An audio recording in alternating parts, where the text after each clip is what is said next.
প্রতিবেশী দুই দেশের চলমান সংঘাতের কারণে আইপিএলের বাকি খেলাগুলো স্থগিত করা হয়েছে। সীমান্তে চলমান উত্তেজনার মধ্যে ইন্ডিয়ান প্রিমিয়ার লিগ আইপিএল স্থগিতের সিদ্ধান্ত নিয়েছেন আয়োজকরা।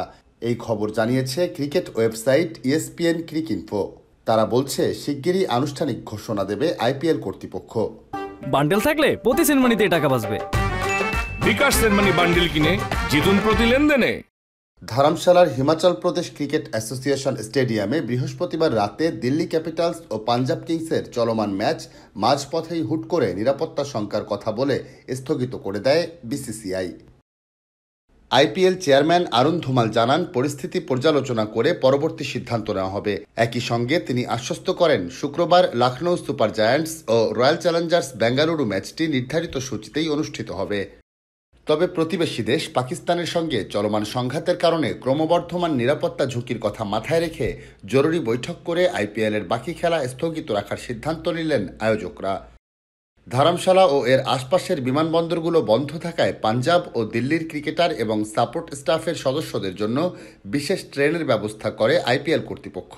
শুক্রবার সকালে সেই ট্রেনে চেপে তারা দিল্লি গেছেন। টুর্নামেন্টে এখন পর্যন্ত 58টি ম্যাচ খেলা হয়েছে। প্রথম পর্বে 12টি সহ মোট 16 ম্যাচ বাকি রয়েছে।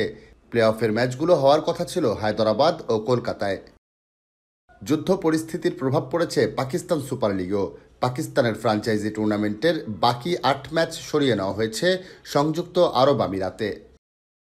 গত 22শে এপ্রিল ভারত নিয়ন্ত্রিত কাশ্মীরের পেহেলগামে পর্যটকদের ওপর সন্ত্রাসী হামলায় 26 জন নিহতের দায় পাকিস্তানের ওপর দিচ্ছে ভারত সরকার।